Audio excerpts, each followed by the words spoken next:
안녕하세요. DJ 서영입니다. 오늘의 사연 시작해 보겠습니다. 안녕하세요. 저는 30 초반의 직장인이에요. 저는 대학교 때 남편을 만났었는데요. 제가 대학교 3학년이었을 때 남편이 군대 다녀와서 복학생으로 같은 3학년이라며 제게 다가왔었거든요. 그땐 취직하려고 밤낮으로 스펙 쌓는 졸업생도 아니었고 1학년 때처럼 이제 대학 들어왔으니 먹고 놀아야지 싶은 마음으로 온갖 술자리에 참석하지도 않았던 터라 남자친구 사귀기엔 어쩌면 최적의 조건이었는지도 몰라요. 그와 오래 사귀게 된 이유는 특별한 건 없어요. 대학교 다닐 때는 둘이서 하는 데이트보다는 여럿이 만나 노는 게 주였고 대학을 졸업하고 나서는 남편은 회사 때문에 취직함과 동시에 지방으로 내려가게 됐었거든요. 결혼하기로 하면서 이직을 하긴 했지만 그 전까지는 장거리 연애 커플이었죠. 남편은 빨리 결혼을 하길 원했는데 물리적으로 거리가 있는 데다 일에 대한 커리어를 쌓고 싶었던 저는 결혼을 미뤘어요. 그러다가 30 중반이 되어서야 결혼을 결심하게 된 거죠. 결혼을 결심하고서야 시댁을 처음 가봤는데 남편 위로 쌍둥이 누나가 있다는 것 정도만 알고 있었어요. 그런데 시댁에 가서 어머님과 아버님을 만나 뵈었는데 신우들에 대한 자부심이 상당하시더군요. 그래, 지금은 디자인 회사를 다닌다고? 디자인 회사 그거 결혼하고서도 계속 다닐 수 있는 거 맞니? 요즘은 대기업 아니면 애 낳고 휴직하기도 어렵다던데. 보통은 그렇지만 저희는 제법 사내복지가 잘 되어 있는 편이라서요. 선배님들도 아기 낳고 육아휴직 끝내고 복귀 잘 하세요. 그렇다면 다행이지만 말이야. 다른 건 몰라도 애는 일찍 낳아야 하지 않나 싶어서 말이야. 여자가 30 넘어가서 애 낳으면 자식 머리에도 영향이 있다고들 하잖아. 이제 막 인사하러 온 애들한테 못하는 소리가 없구만. 됐어. 그만하면 자기 앞가림 잘하고 둘이 잘 맞으면 됐지 뭘 그래. 하나밖에 없는 아들 결혼시키는데 그 정도도 말 못해요? 하여간 당신은. 그나저나 우리 아들 위로 2살 터올 쌍둥이 누나 있다는 건 알지? 네, 잘 알고 있어요. 두 분 다 로스쿨 마치고 변호사 하고 계시다면서요. 참 대단하세요. 어머머머, 잘 알고 있네. 내가 내 자식 자랑하려고 그러는 게 아니라 진짜 우리 애들이 참 똑똑해. 학교 다닐 때부터 전교에서 놀았거든. 그러더니 떡하니 변호사까지 됐지 뭐야. 그날 어머님은 저에 대한 얘기나 질문보다는 신우들에 대한 자랑만으로 시간을 채우셨어요. 물론 저도 잘 알고 있었어요. 어머님이 얼마나 자부심이 강한지도요. 어머님은 신우들의 졸업장과 변호사 자격증을 사진 찍어 카톡 프로필 사진으로 걸어놓고 다니실 만큼 딸들에 대한 자랑이 엄청나셨죠. 남편에게 듣기로는 과거에 어머님이 첫 아이로 여자 쌍둥이를 낳자 시댁에서 온갖 구박을 다 받았다고 하더군요. 당시만 해도 우리나라에 남아선호 사상이 만연했으니 더 그랬었나 봐요. 그래서 어머님은 딸들을 성공시키겠다는 일념하에 공부를 엄청나게 시키셨다고 해요. 듣기로는 어머님 친정에서 물려받으신 재산 전부를 신우들 로스쿨 졸업시키는데 다 써버렸다고 할 정도라고 했어요. 그러니 그럴만하다고 생각이 들더라고요. 그렇게 남편과 결혼식을 치르고 신혼생활을 시작했어요. 그리고 결혼하고 처음 맞이하는 신우 생일이 돌아왔어요. 첫 신우들 생일이니 어머님께서는 제가 음식 솜씨를 발휘해서 생일상을 멋들어지게 차려줄 것을 원하시더군요. 네? 저보고 형님들 생일상을 차리라고요? 저는 그런 생각 해본 적이 없는데 게다가 아직 음식 솜씨도 부족하고요. 결혼하고 처음 맞이하는 형님 생일인데 그 정도는 부탁해도 되는 거 아니냐? 너 결혼하고 힘들다 그래서 내가 집에 자주 들르라는 말도 안 했는데 무슨 큰 욕을 하고 1년에 한 번 있을 생일상을 못 차려주겠다는 거냐? 어머님 생신상이면 모를까. 형님들 음식 취향도 제가 잘 몰라서요. 그럼 어머님이 도와주시면 한번 차려볼게요. 진작에 그렇게 말했어야지. 우리 딸들이 매일 재판 때문에 얼마나 힘든지 알기나 알아? 너처럼 편하게 회사 출근했다가 퇴근하는 그런 직업이 아니란 말이지. 어떤 날은 새벽같이 나가서 밤에 들어올 때도 허다하다고. 그러니까 이참에 보양식 좀 해먹이자. 그럼 그날 아침에 장 봐서 갈게요. 전 제가 생일상을 차리게 될 거라고는 진짜 추호도 생각 못했는데 어머님은 당연히 제가 차려야 한다는 것처럼 말씀하시더군요. 1년에 한 번인데 그것도 못 해주냐는 말에 어쩔 수 없이 생일상을 차려준다고 얘기했어요. 남편에게도 이 얘기를 하니까 누나들이 워낙 집밥 먹을 시간이 없어서 생일 때만이라도 따뜻한 밥 한 끼 먹이고 싶은 거라며 이참에 솜씨발휘 좀 해보라고 하더군요. 그렇게 생일날이 다가왔고 저는 아침부터 장을 봐서 익숙하지도 않은 시댁주방에서 열심히 음식을 만들었답니다. 하지만 처음에 도와주시겠다던 어머님은 오늘따라 몸이 피곤하다며 방에 들어가서 나오질 않으셨어요. 결국 저 혼자서 그 많은 음식들을 도맡아서 했죠. 그리고 저녁이 되어서 돌아온 신우들은 고생했다는 말 한마디 없이 식탁에 둘러앉았어요. 전 하루 종일 음식하느라 입맛이 없어서 밥이 먹히질 않던데 참으로 잘 먹더군요. 옳게 잘 먹었어. 생각보다 음식 솜씨가 좋더라. 근데 무나물은 좀 더 볶아야겠던데. 더 물렁해야 맛있는 법이지. 맞아. 나는 다른 건 괜찮은데 잡채가 좀 그렇더라. 요즘 유튜브 같은 거 보면 불지 않는 잡채 만드는 법도 많이 나오던데. 당면이 좀 불었잖아. 우리 마누라가 힘들게 음식해줬으면 그냥 맛있게 하고 먹어라. 누나들은 뭐가 그렇게 불만이 많어? 아이고, 지 마누라 음식 타박 좀 했다고 아주 눈에 불을 켜네. 그래, 신혼이다 이거지? 아우, 부럽다. 나도 어디서 너 같은 남자 뚝 떨어졌으면 좋겠다. 그러게 말이야. 그동안은 우리가 무슨 말만 하면 찍소리도 못하더니 결혼했다고 너도 가장이라 이거냐? 웃겨. 다음번에 기회 있으면 더 맛있게 해드릴게요. 그럼 케이크 가져와서 촛불 불까요? 제가 기분 나쁜 기색을 하자 그걸 눈치챈 남편이 은근슬쩍 제 편을 들어줬어요.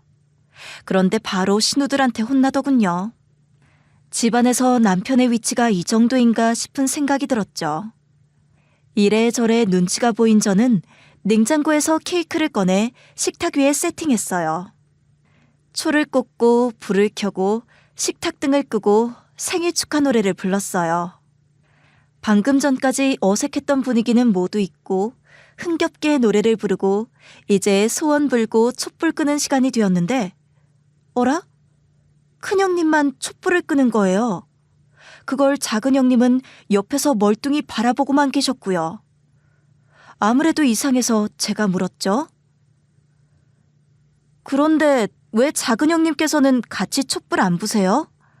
혹시 타이밍이 안 맞았나? 초 다시 한번 킬까요? 아니, 그럴 필요 없는데? 아, 올케는 몰랐구나. 나 언니랑 생일 따로 하잖아. 쌍둥이라고 무조건 같은 날에 하는 거 아닌데. 언니는 음력 생일로 하고 나는 양력 생일로 하거든. 네? 아니, 쌍둥이인데 생일이 다르다고요? 쌍둥이면 무조건 생일이 같은 날이라는 법이라도 있어? 뭘 놀라고 그래? 다음번에 내 동생 생일 때 생일상 한 번 더 부탁해. 알았지?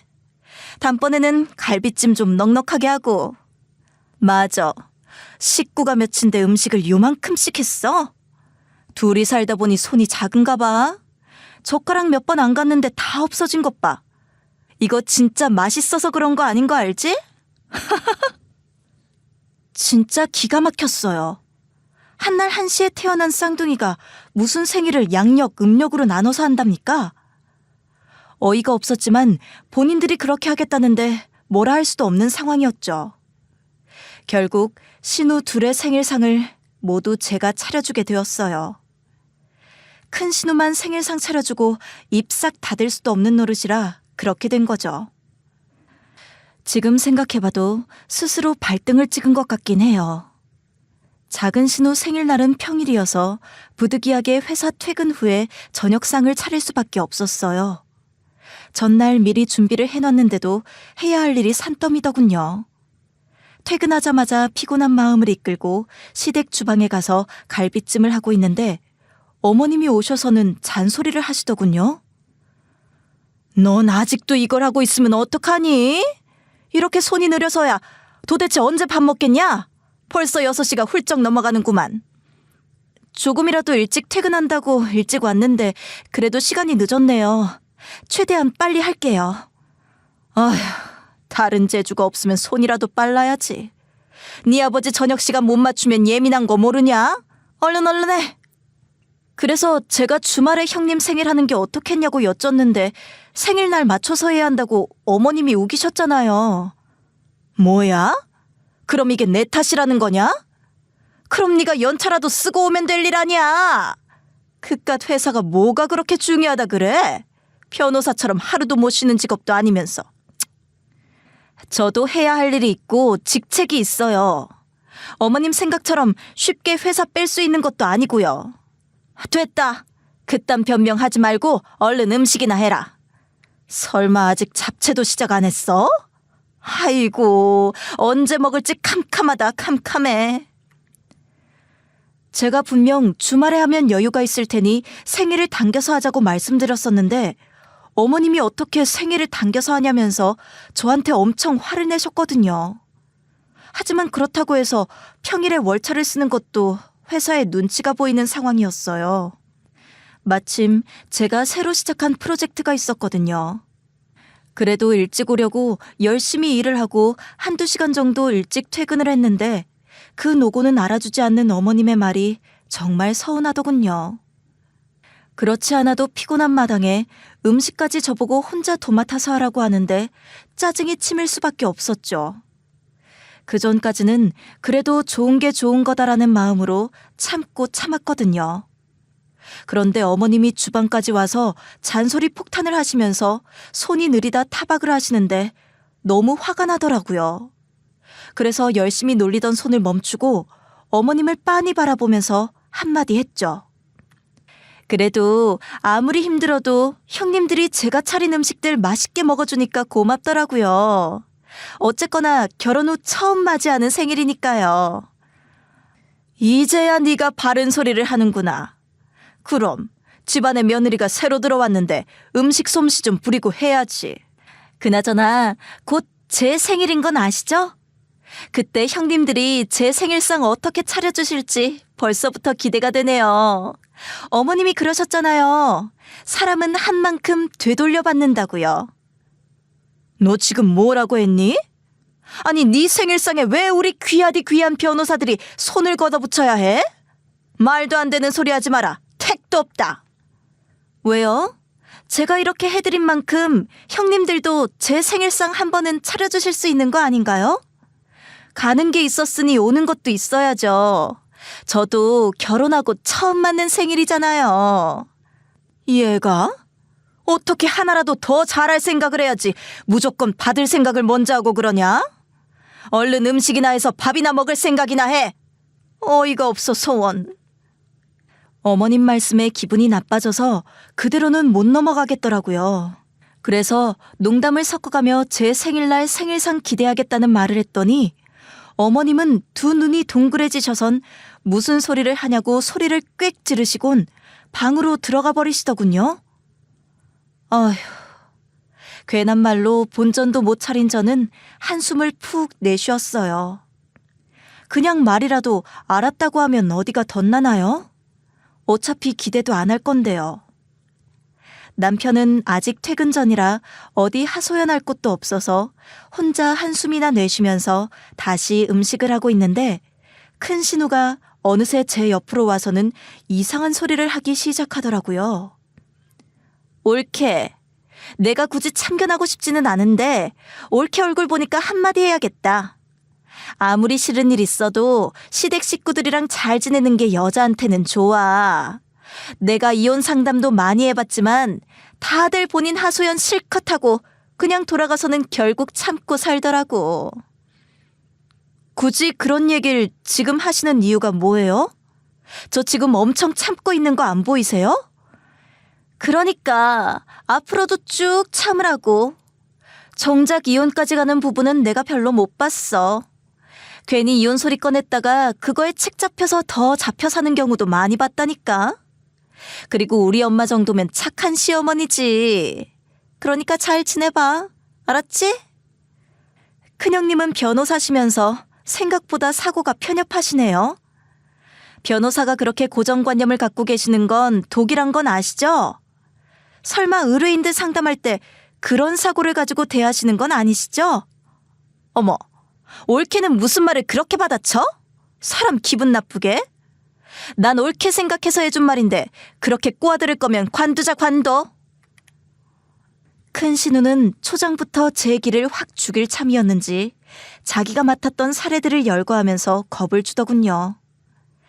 제가 그동안 조용히 네네 하고 살았더니 제 성격을 몰랐나 본데 가만히 두면 절대 폭발하지 않지만 옆에서 자꾸 건드리면 저도 할 말은 하는 사람이라서요. 그래서 한마디 해줬더니 아무 말도 못하고 씩씩거리더니 제게 화만 내고 가더군요. 그런 모습을 보면서 저런 말솜씨로 어떻게 변호사가 됐나 의아할 따름이었어요. 큰 신우의 변호사 기질이 의심이 될 정도로요. 그렇게 몇 달쯤 흘렀을까요? 하루는 시댁을 갔는데 큰 신우가 그날따라 눈에 띄게 밝은 얼굴을 하고 있더라고요. 늘 제가 가면 뭐든 트집부터 잡아야 직성이 풀리는 사람인데 그날은 그런 것도 없었고요. 참 이상하다 싶었는데 그게 다 이유가 있었더라고요. 큰 신우가 글쎄 사귀는 사람이 있었는데 그 사람하고 결혼을 하기로 약속했다는 거예요. 어머님은 결혼할 상대가 같은 변호사란 직업을 가진 남자라며 무척 좋아하셨죠. 내가 우리 딸 남자친구 안 사귄다고 걱정을 했는데 그게 걱정을 할 필요가 없었던 거야. 다른 남자도 아니고 똑같은 변호사를 물고 올 줄 누가 알았겠어? 엄마는? 그러니까 걱정하지 말라고 했잖아. 설마 내가 아무 남자나 덜컥 만나겠어? 그동안 괜찮은 남자 고르느라고 시집 안 간 거라니까. 그렇지. 아무래도 우리 딸이 고르고 고르느라 늦은 거지. 됐다. 지금이라도 변호사 사윗감을 턱 때려왔으니 그것만으로도 됐지 뭘 그러냐? 근데 올케는 왜 아무 말이 없어? 나보고 축하한다고 해줘야 하는 거 아니야? 아, 축하드려요. 결혼하실 것도 축하드리고요. 아주 엎드려 절받기다. 너는 뭐가 그렇게 매사에 불만이 많으냐? 됐다. 얼른 이것들 좀 치워. 그럼 제가 거기서 아이고 형님 너무너무 축하드립니다. 형님께선 누구보다 훌륭한 남자친구를 사귈 수 있을 것 같았어요. 라고 하면서 오버라도 떨었어야 된다는 얘긴가요? 그러고 싶지도 않고 그럴 필요도 없어서 어정쩡하게 반응했더니 어머님은 단번에 알아채고는 뭐라고 하시더군요. 그래. 어차피 여기 앉아서 계속 자랑하는 소리 듣고 있는 것보다는 그냥 설거지나 하는 게 낫겠다는 판단하에 저는 어머님 명령대로 후딱 일어나서 밥 먹었던 것을 치우고 설거지를 시작했어요. 그런데 어머님이 설거지를 하고 있는 제 옆으로 오시더니 한숨을 푹 내쉬면서 한단 얘기가 기가 막혔어요. 에휴, 내 딸도 결혼하고 고생이나 하고 살게 되는 건 아닌지 걱정이 된다. 시집 보내려니까 참 이것저것 잡생각이 다 드는구나. 어머님, 그 얘기 혹시 절 두고 하시는 거예요? 어머님도 저 고생시킨다고 생각하시는 거냐고요? 얘는? 내가 널 무슨 고생을 시켜? 말도 안 되는 소리 하지 마라. 그냥 갑자기 걱정이 생겨서 그런 거지. 나는 요즘은 시집살이가 줄었다고는 해도 여전히 며느리는 어딜 가나 을이라는 얘기를 들어서 하는 소리였지. 그러게요. 을은 맞죠.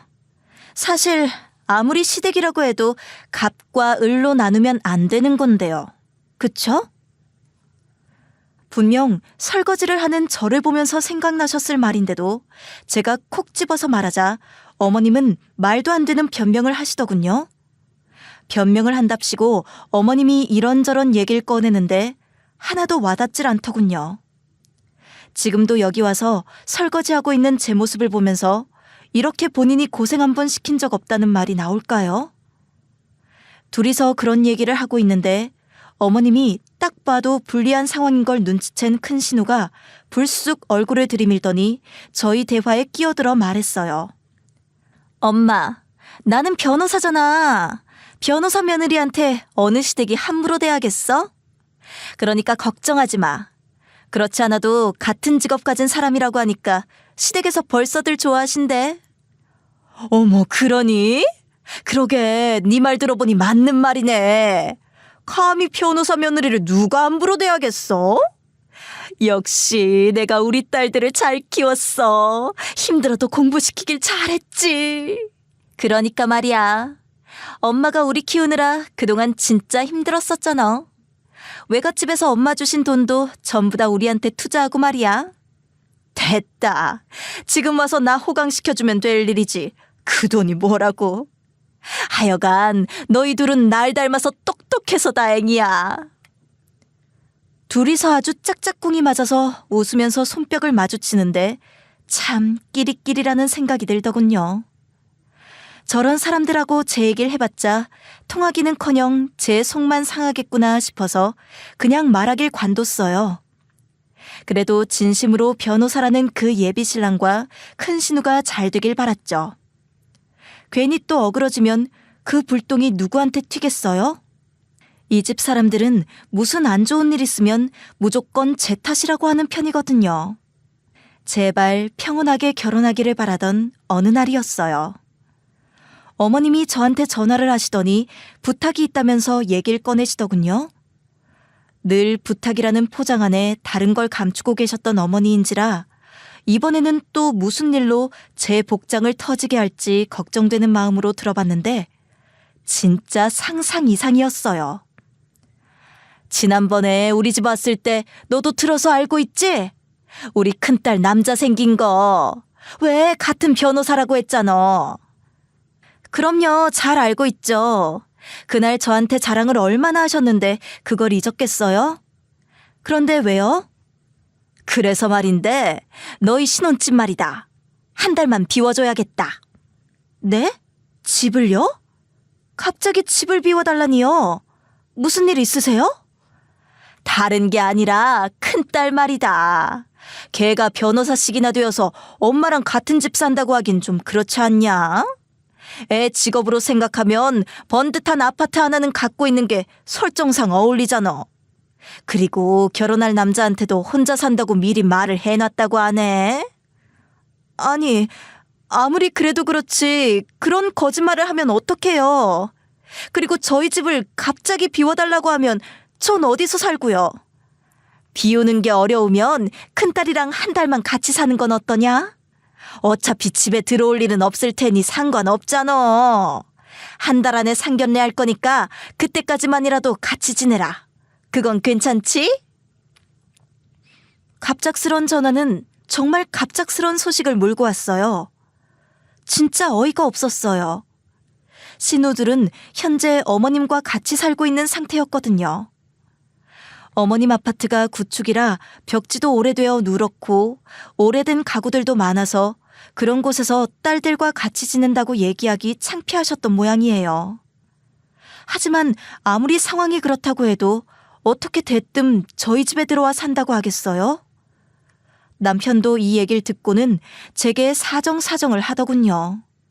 누나 지금 기회 놓치면 언제 시집 갈 수 있을지 모른다부터 시작해서 누나 결혼시키게 당신이 도움 좀 달라면서요.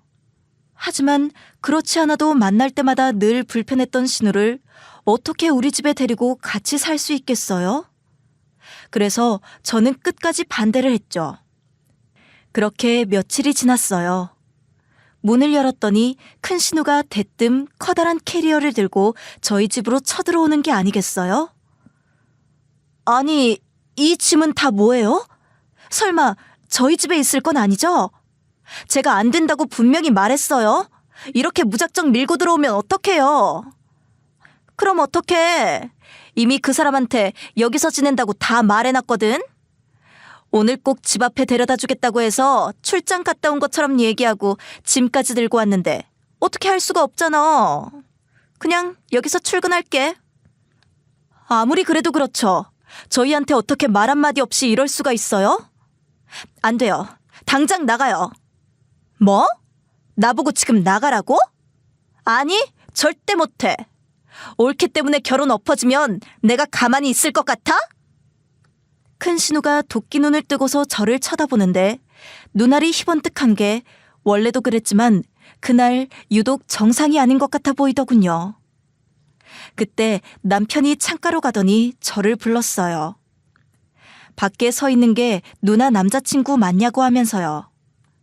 후다닥 가서 베란다 창문으로 내다보니 정말 큰형님의 예비 신랑으로 보이는 남자가 떡하니 차를 세워두고 저희 집 쪽을 바라보고 있는 게 아니겠어요?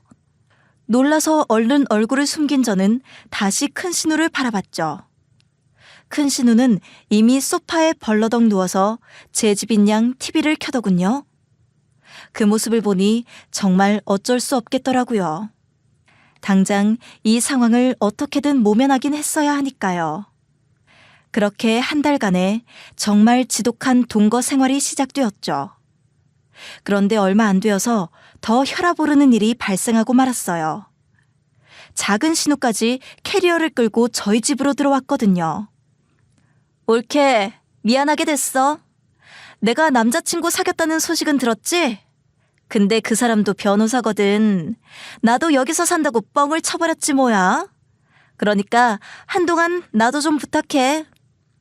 아니, 그렇다고 작은 형님까지 여길 들어오면 어떡해요? 더 이상은 안 돼요. 당장 돌아가세요. 올케, 무슨 말을 이렇게 서운하게 해? 언니는 되고 난 안 되는 이유가 또 뭐야? 올케가 여기서 나가라고 하면 내 결혼 사업은, 내 결혼은 망쳐도 좋다는 거야? 그런 뜻이 아니잖아요. 저희 집에 어떻게 형님들 둘을 모시고 살아요? 저 지금 큰형님만으로도 충분히 벅차거든요? 그러니까 뭐? 나보고 나가라고? 그랬단 봐. 내가 가만히 있을 것 같아? 엄마한테 당장 일러서 올케 못 살게 굴 거야. 두고 보라고. 진짜 초등학생도 저 정도로 유치하진 않을 거예요. 아마. 작은 신우에게 남자친구가 생겼다는 얘기는 진작에 들어서 알고 있었지만 그 사람도 같은 변호사이고 또 여기서 산다고 거짓말을 했다는 거는 상상하지도 못할 일이었어요. 저희 집이 아주 좁지는 않았지만 그렇다고 넓지도 않았거든요. 27평 아파트에 제 옷방이며 서재에 신우들이 점거를 하기 시작했죠. 그뿐만 아니라 제가 한 음식들이 마음에 안 든다며 타박까지 놓기 시작하더군요. 올케는 다 괜찮은데 이 제육볶음은 너무 맵다. 무슨 스트레스 받는 일 있어? 아니 왜 이렇게 음식간이 센 거야? 이렇게 먹다가 일찍 병 생겨. 언니도 그런 생각했어? 나도 올케 음식 먹는데 지난번보다 짠 것 같더라. 올케, 음식 좀 주의해줘.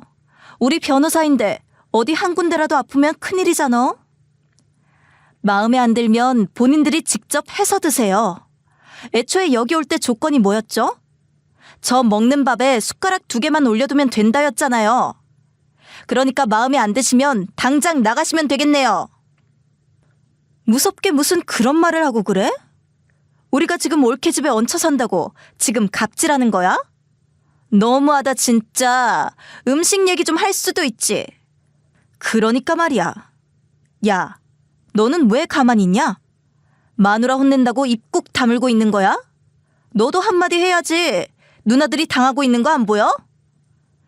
당신도 까칠하게 반응하지 말고 다음부턴 좀 싱겁게 해.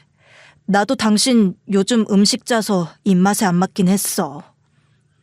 당신까지 1억이야? 와, 진짜 환장하겠네. 그럼 다들 직접 해드세요. 아셨어요? 일하면서 집밥까지 차려주는데 고마워하지는 못할 망정 반찬 투정들을 해대는데 진짜 어이가 없었어요. 정말 음식들이 짰으면 또 말을 안 해요. 그냥 저한테 트집 잡고 싶어 하는 게 빤히 보였거든요.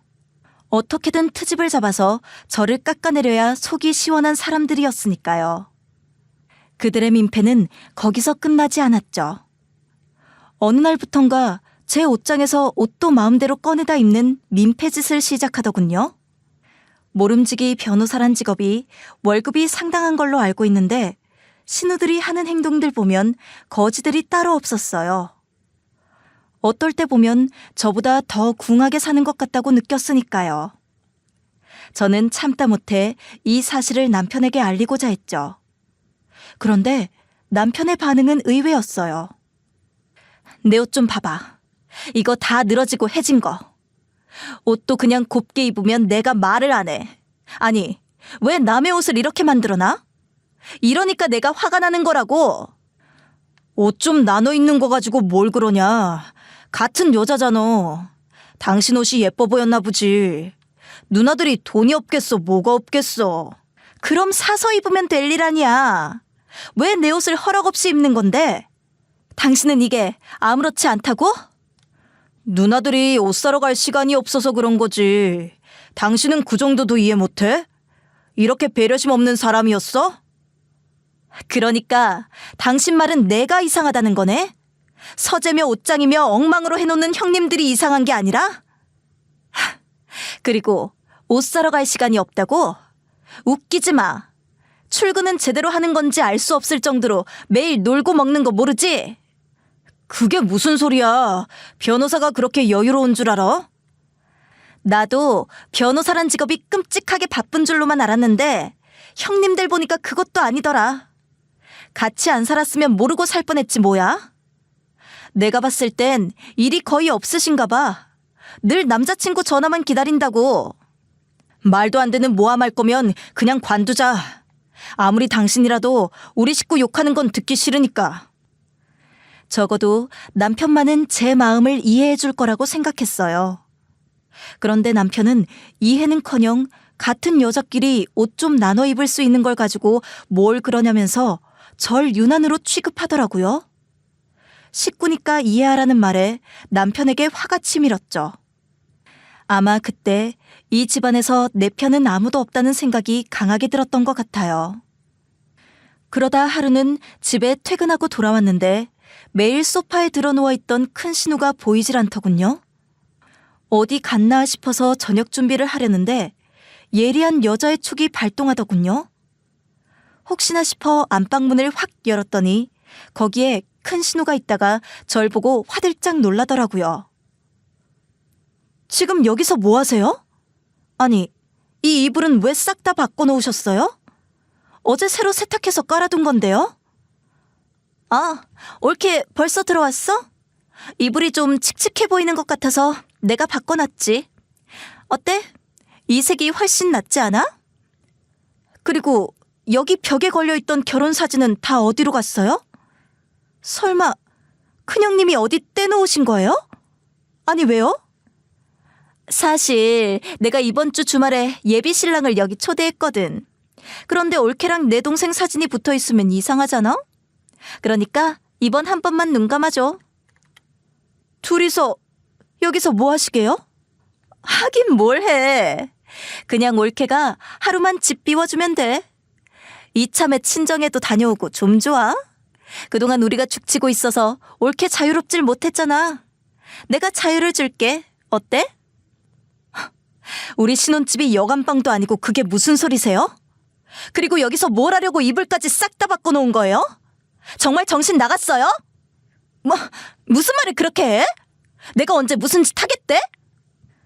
제가 전곡을 찌르자 큰 신우는 할 말을 찾지 못하고 우물쭈물하더니 이내 화를 내더군요. 저희 결혼 사진도 다 떼어버리고 이 방에서 둘이서 무슨 짓을 하려고 저 모르게 음흉한 짓을 꾸미려고 그랬나 싶어 너무 화가 치밀어 올랐어요. 게다가 직접적으로 잘못을 들킨 상황에서도 미안한 기색 하나 없이 뻔뻔한 태도를 고수하는 큰 신우를 보니 미칠 것 같더라고요. 어떻게 뻔히 모든 걸 들킬 걸 알면서도 이런 짓을 벌일 수가 있죠? 설마 제가 이런 것도 다 용서할 거라고 생각했던 걸까요? 그동안 제가 아무 말 안 하고 참고 살았다고 저를 정말 우습게 본 모양이에요. 이런 식으로 제 집을 마음대로 쓸 거면 이 집 팔아버리고 각자 자기 집에서 살아요. 스트레스 받아서 못 살겠으니 저도 그냥 친정 들어가서 지내는 게 낫겠네요. 어머? 올케는 무슨 그런 말을 해? 내가 겨우 하룻밤 집 좀 빌리겠다는데 그게 이렇게까지 화를 낼 일이야? 기가 막혀. 그리고 친정에 가겠다는 말이 무슨 뜻이야? 기가 막힌 건 오히려 저고요. 큰형님은 뻔뻔해도 정말 뻔뻔하네요. 어떻게 얼굴에 그렇게 철판을 깔 수가 있어요? 세상에, 내가 뻔뻔하다고? 올케 진짜 너무한다. 내가 여기서 빌부터 산다고 날 우습게 보나 본데 나 변호사야. 잊었어? 내가 올케 가만히 두나 봐?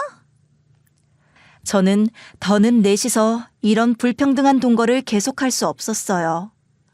그동안에도 진짜 초인적인 인내심으로 참아왔던 거였거든요. 더 이상 견디고 있다면 제가 호구가 되는 거겠죠.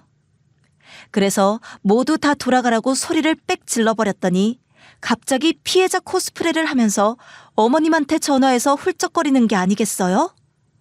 어느새 집으로 돌아온 작은 신우도 한편이 되어서는 저를 손가락질 하더이다. 남편도 옆에 있긴 했지만 꿀먹은 벙어리처럼 아무 말도 안 하더군요. 제가 친정 간다는 말에 큰 충격을 받은 건지 어쩐 건진 알 수 없었어요. 그리고 전화를 받은 어머님은 30분도 되지 않아 저희 집으로 쫓아오셨고요. 네가 건방지게 우리 딸한테 그런 말을 짓거려? 내가 오냐오냐 했더니만 아주 끝을 모르고 기어오르는구나. 어머님, 저 그동안 참고만 살았어요. 무슨 오냐오냐예요? 할 말 못할 말 다 하신 건 어머님이시잖아요. 그러니까 네 말은 우리 아들이랑 이혼이라도 하겠다는 거냐? 그런 거야? 잘 아시네요. 상황이 이렇게 된 이상 전 이 사람이랑 이혼하고 싶어요. 참 주제넘는구나. 말도 안 되는 얘기 들먹여 대들지 말고 우리가 하라는 대로 복종해라. 그게 네가 살 길이야. 너 우리 딸들 다 변호사인 거 모르니? 그래, 얘가 지금 주제를 모르고 이렇게 나대는 거지?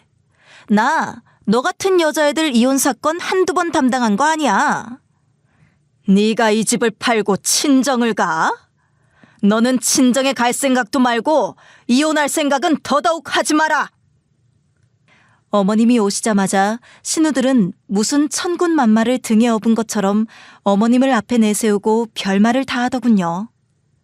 이혼 생각도 하지 말고 지금처럼 살으라고 하는데 변호사란 직업이 얼마나 대단하기에 저딴 소리나 하나 싶었고, 옆에서 남편은 그런 제 편이 되어주기는커녕 아무 소리도 못하고 입을 꾹 다물고 있더군요. 그때 알았죠. 남편은 시댁 식구들 없이는 빈 껍데기에 불과한 사람이라는 것을요. 하지만 제가 그들 말에 복종하며 호구를 자처하고 살겠어요? 저는 다음 날 당장 제 짐들을 싹 챙겨서 친정으로 보내고 저도 친정으로 향했어요. 그리고 바로 이혼 소송을 진행했죠. 제가 이혼 소송을 진행한다는 걸 안 어머님은 길길이 날뛰셨어요. 곧장 신우들과 함께 친정으로 쫓아와서 난리를 피더군요. 내가 그렇게 알아듣게 설명을 했는데도 아직도 이혼이 쉬워 보여? 이혼 소송을 하면 올케가 승소할 수 있을 것 같나 봐? 도대체가 말이 안 통하는 애구나. 여기까지 우리가 쫓아와서 이 사달을 내니 좋으냐? 네가 이혼 진행해봤자 소용없다. 돈은 한 푼도 못 가져갈 테니 그리 알아. 그래, 내가 너 가만두지 않을 거라고 했지? 이제부터 아주 뼈저리게 후회하게 될 거야. 설마 우리가 여기까지 찾아올 거라곤 생각하지도 못했지? 내 동생 눈에 눈물 나게 하면 올케 눈에는 피눈물 흘려야지. 당연하지. 그리고 우리 아들이 무슨 죄가 있다고 이혼을 한다고 하니? 걔는 누구 편도 아니고 그냥 뒤에서 가만히 보기만 한 앤데 말이야.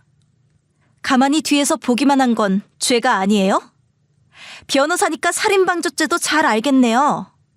저 사람도 저 당하는 거 보기만 하고 가만히 있었잖아요. 그것도 분명한 죄죠. 어머? 얘가 지금 변호사 앞에서 무슨 말 같지도 않은 말을 해? 내가 너는 꼭 패소하게 해줄 테니까 그리 알아. 그래도 길고 짧은 건 대봐야 하지 않을까요? 저도 유망한 변호사들 선임해서요. 그러니까 앞으로는 이렇게 찾아오지 마시고 제 변호사를 통해서 얘기하세요. 역시나 친정까지 쫓아와서도 시댁 식구들은 뭐 하나 조심스러운 면이 없더군요. 오히려 네가 뭔데 이혼을 하려고 하느냐면서 화를 내는데 어이가 없었어요. 제가 설마 아무런 준비도 없이 이혼을 한다고 했겠어요?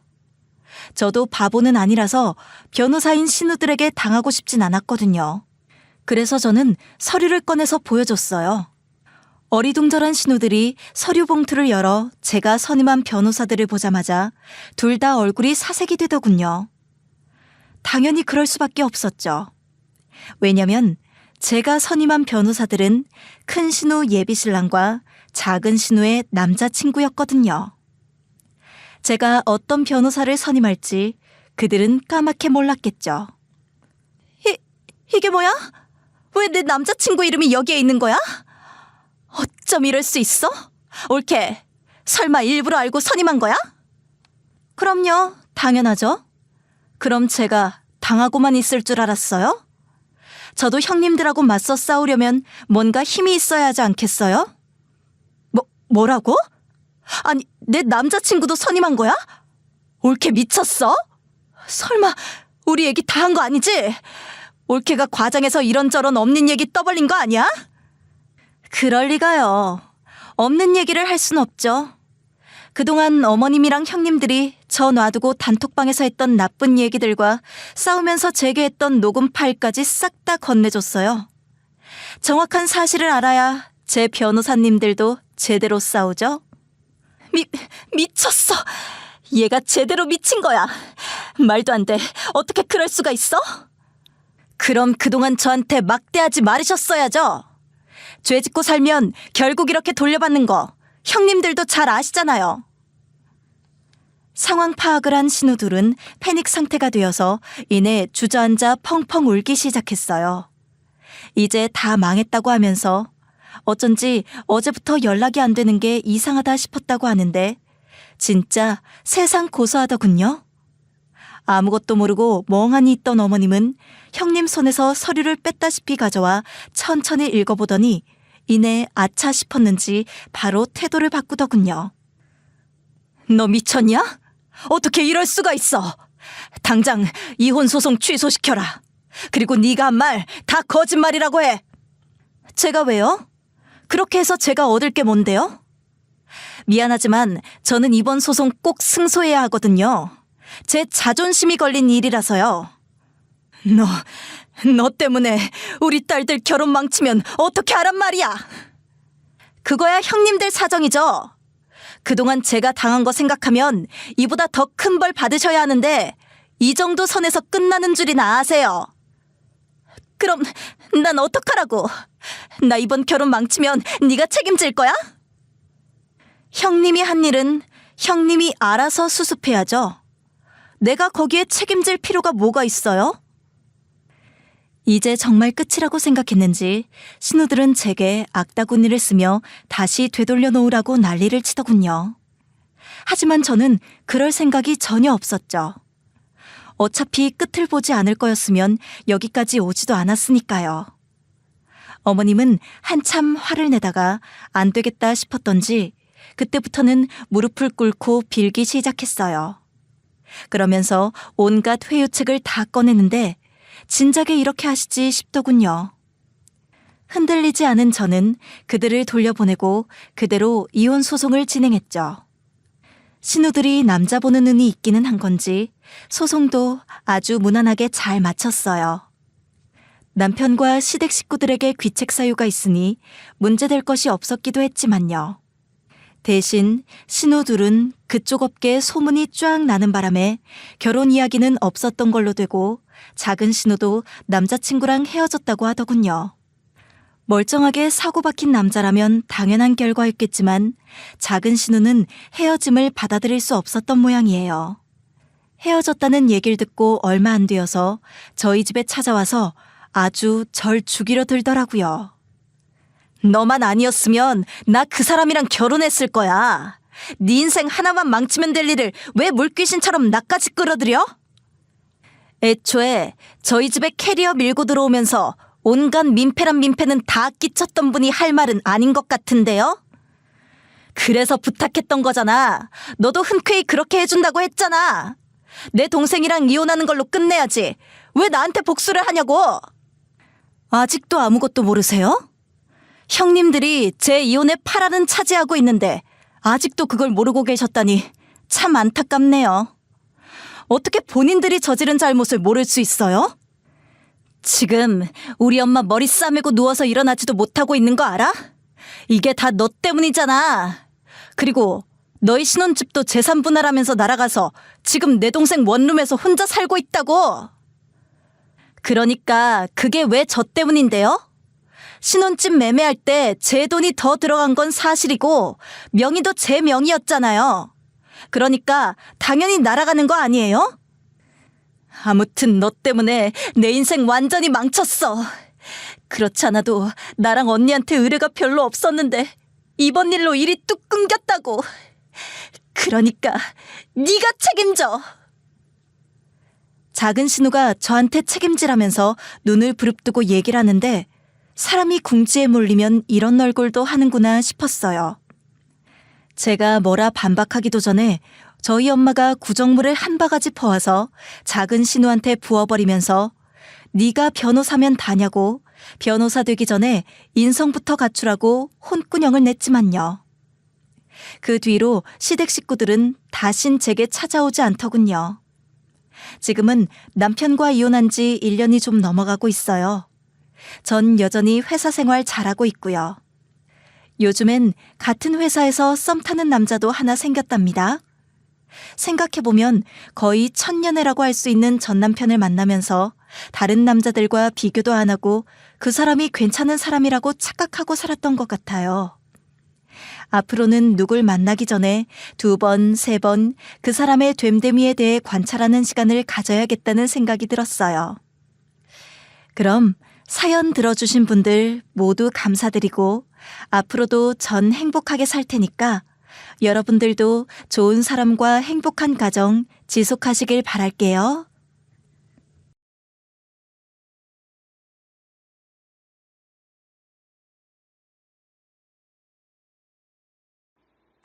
안녕하세요. DJ 서영입니다. 오늘의 사연 시작해 보겠습니다. 안녕하세요. 저는 30대 중반 경기도에 살고 있는 직장인이에요. 사람의 인생에서 가장 중요한 선택지 중에 하나가 바로 결혼이라고 생각하는 저인데요. 어떤 사람을 만나 평생을 함께해야 할지 더없이 신중해야 한다고 믿고 있는 사람 중에 하나예요. 그래서 다른 건 몰라도 결혼 상대만큼은 고르고 골랐던 저였거든요. 그런데 믿는 도끼에도 발등을 찍히는 경우가 있긴 하더라고요. 제 인생에서 가장 굴곡이 심했던 연애와 결혼, 그 사이의 얘기를 하고자 이렇게 사연을 보내봅니다. 저는 친구들과 함께 열심히 놀면서도 늘 상위권 성적을 유지했어요. 그래서 대학 졸업하고서도 좋은 회사에 바로 취직을 했고요. 대학교 다닐 때야 그래도 남자친구 사귈 시간이 있었지만 직장인이 되니까 시간이 더 없더라고요. 일에 빠져 살다 보니 남자친구는 생각도 안 하고 있었고 술 한잔 하고 싶거나 어디 놀 사람 없다 싶으면 친구들이나 친오빠를 자주 불러내서 놀았어요. 제 친오빠랑 저는 많이 다투기도 했지만 그만큼 잘 맞기도 했거든요. 친오빠는 제가 부르면 투덜거리면서도 나와서 제 비위를 잘 맞춰주는 타입이어서 저희는 티격태격하면서도 자주 어울렸어요. 그런데 그런 친오빠가 언젠가 부탁이 하나 있다고 하는 거예요. 내가 죽기보다 싫어하는 게 누구한테 부탁하는 거인 거 너도 잘 알지? 게다가 그 상대가 너라면 진짜 더 하기 싫은 거 너도 알잖아. 그치? 도대체 무슨 얘기길래 이렇게 밑밥을 깔어? 오빠 너 무슨 돈 필요해? 혹시 사고 친 거 아니야? 어허, 사고는 무슨. 넌 나를 이렇게 오래 봐와놓고서도 그걸 모르냐? 내가 사고 칠 사람으로 보여? 사람은 누구나 알 수 없는 법이라고 했어. 내가 요즘에 범죄 스릴러 다큐에 완전 심취해 있거든. 하, 내가 그런 것 좀 그만 보랬지. 그게 아니라 내가 아는 사람이 하나 있는데 진짜 괜찮은 사람이거든? 걔도 이런 부탁 안 하는 앤데 우연히 내 핸드폰에 너랑 같이 찍은 사진 보고는 너 소개시켜달라고 조르지 뭐냐? 뭐야? 내가 그렇게 이쁘대? 어디가 그렇게 마음에 들었대? 야, 사실 나를 먼저 알고 있으니까 내 인성 보고 너도 괜찮다고 생각한 거겠지. 하여간 도끼병은. 암튼 만나볼 거야? 말 거야? 너도 지금 남자친구 안 사귄 지 한참 됐잖아. 이참에 한 번만 만나보는 게 어때? 친오빠 지인이 저를 소개시켜달라고 졸랐다고 하더군요. 원래 이런 부탁 잘 안 들어주는 오빠라서 그냥 애둘러 거절을 했는데 몇 달째 조르고 있다는 거예요. 결국 두 손 두 발 다 든 오빠가 일단 말은 한번 해보겠다고 하고 저한테 얘기를 한 거였더라고요. 오빠 부탁이기도 하고 거절하기도 뭐해서 저는 일단 한 번만 만나보기로 결정했어요. 무엇보다 친오빠가 잘 아는 지인이라고 하니까 검증된 사람이라고 생각했거든요. 그래서 그 사람을 만나게 되었죠. 생각보다 훤칠하고 친절한 남자는 첫 만남에서부터 제게 호감을 샀어요. 그래서 좋은 마음으로 사귀어 보기로 마음먹었죠. 당시에 남자친구는 평범한 직장인이었는데 저랑 사귀면서 7급 공무원 시험 공부를 했어요. 그러면서도 시간이 나는 날에는 저희 집에 자주 놀러와 저희 집 부모님 일도 돕고 싹싹하게 대했죠. 그래서 그런지 저희 부모님도 남친을 좋아하셨어요. 그러다 남친이 7급 공무원에 합격하게 된 거예요. 합격 통지서가 나온 날 남친은 저를 집 앞으로 불러냈어요. 내가 오늘을 얼마나 기다려왔는지 몰라. 자기도 알지? 내가 학교까지 휴학해가면서 2년간 매달렸는데 매번 시험 낙방한 거. 그래서 포기하고 취직했는데 미련 못 버리고 계속 도전했잖아. 그럼 누구보다 잘 알지. 드디어 오빠 꿈을 이룬 것 같아서 나도 너무 기뻐. 근데 이거 다 오빠가 스스로 노력해서 잘 된 거야. 알지? 우리 오빠 장하다. 진짜 대단해. 아니야. 다 네가 응원해줘서 이룬 결과지. 근데 내가 시험 합격하고 나면 가장 하고 싶었던 게 뭔지 알아? 바로 너한테 프로포즈하는 거야. 뭐야, 갑자기 와서는 이렇게 싱겁게 프로포즈하기야? 내가 평생 먹여 살릴게. 그러니까 나랑 결혼해주라. 그렇게 남친은 합격 통지서를 받은 날 제게 프로포즈를 했어요. 별것 없는 프로포즈지만 그 어떤 고백보다 감동이었죠. 남친과 결혼하겠다고 하자 저희 친정 부모님은 매우 좋아하셨어요. 사귀는 동안에도 자주 저희 집에 와서 아들처럼 살갑게 굴었기 때문에 당연히 결혼할 거라고 생각하기도 했었고, 저도 결혼할 생각을 한 남자는 남자친구가 유일했으니까요. 저희는 급하지 않게 천천히 결혼을 준비하기 시작했어요. 남친도 발령받고 일에 적응할 시간도 필요했고, 저도 등 떠밀려 급하게 결혼하고 싶진 않았거든요. 그리고 그 무렵 친오빠가 외국계 회사로 이직을 하게 되었어요. 엄마는 집안에 겹경사가 터졌다고 아주 좋아하셨고요. 물론 가장 좋아했던 건 친오빠겠지만요. 원래도 대기업에 근무하긴 했지만 오빠의 오래된 꿈은 해외에서 근무하는 거였거든요. 그러다 하루는 친오빠가 저랑 남친을 불러 술 한잔 하자고 하면서 얘기를 꺼내더라고요. 너희들 결혼하는 건 꼭 보고 나가야 하는데 일단은 준비하러 한 달 정도는 나가 있어야 할 것 같아. 그러니까 그 안에 결혼 날짜 잡지 마라. 알았지? 아, 걱정 마. 내가 그랬잖아. 우리 결혼 준비 천천히 할 거라고. 형님 자리를 비워둘 순 없죠. 저희가 결혼하는데 가장 큰 공헌을 해주신 분인걸요? 그러니까 그런 걱정은 하지 마시고 근무 잘하고 오세요. 하여간 아부는. 하긴 내 동생처럼 예쁘고 똑똑한 애 데려가려면 이 정도 아부는 해야지. 그건 그렇고 오늘 내가 너희들 부른 이유는 말이야. 너희들에게 줄 게 있어서 그래. 정확히는 우리 매제한테 말이야. 몇 년간 그냥 형 동생하고 살다가 갑자기 매제라고 하니까 어색해 죽겠네요. 그나저나 줄 게 뭐예요? 갑자기 완전 기대되는데? 다른 게 아니라 둘이 이제 결혼도 할 건데 차 하나 없이 괜찮겠어? 나는 당분간 해외로 나가 있을 예정이니까 차 쓸 일이 없거든. 그러니까 그냥 너희 타라. 그러면서 친오빠가 차 키를 테이블 위에 딱 올려놓았어요. 본인은 당분간 계속 해외를 왔다 갔다 할 것 같으니 차를 쓸 일이 없을 것 같다면서. 그래서 차를 팔까 생각도 했는데 우리가 타고 다니면 딱일 것 같다고 하며 차를 가지라고 하는 거예요. 오빠가 타고 다녔던 차라고는 하지만 구입한 지 2년밖에 안 된 차라 거의 신차나 다름없는 차였죠. 게다가 남친이 평소에 갖고 싶었던 외제차였기도 했고요. 아니나 다를까 차키를 받아든 남친은 입이 귀에 걸리더군요.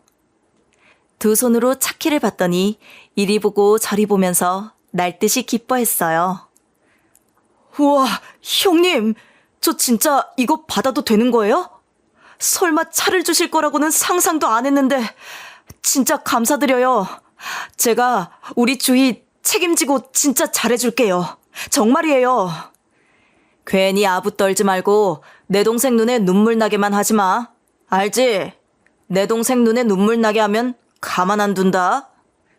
그럼요. 여부가 있겠습니까? 이제 형님은 제 평생 은인입니다.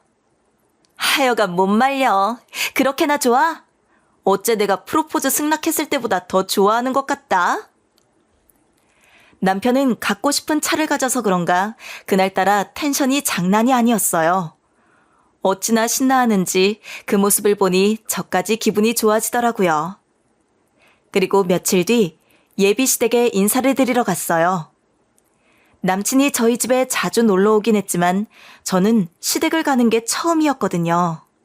그래서 그런지 가기 전날부터 소화가 잘 안 될 정도로 긴장을 많이 해서 그런가 거의 잠을 못 자고 다음날 어머님 댁에 갔죠. 문을 열고 시댁에 들어섰는데 시댁 내부가 아무것도 없이 깔끔하더라고요. 꼭 TV에서 봤던 미니멀 라이프를 그대로 옮겨놓은 것 같다고 해야 할까? 딱 그런 모습이었어요. 행하기까지 한 거실에서 어머님이 나오셨고 저는 90도로 인사를 했죠. 그러자 어머님이 집 구경을 시켜주시겠다고 하시더군요. 집 구경이라고 할 것도 없다. 우리는 그냥 이렇게 살아. 나는 욕심이 없는 사람이라서 그런가 물건 많이 사다 놔야 쓰레기만 늘지 않겠나 싶어서 최소한으로 줄였다. 진짜 너무 좋은 생각을 갖고 계시네요. 저도 이렇게 깔끔하게 사는 게 소원이거든요. 물건들이 많아지면 어디에 뭐가 있는지 알 수가 없어서 저도 최대한 비우는 연습을 하고 있어요. 그래, 내가 평생 사치라는 걸 모르는 사람이다. 입고 먹고 하는 것에 돈을 쓰질 않았지. 그런 나를 우리 아들이 닮았으니 얼마나 검소하겠냐. 그러게요.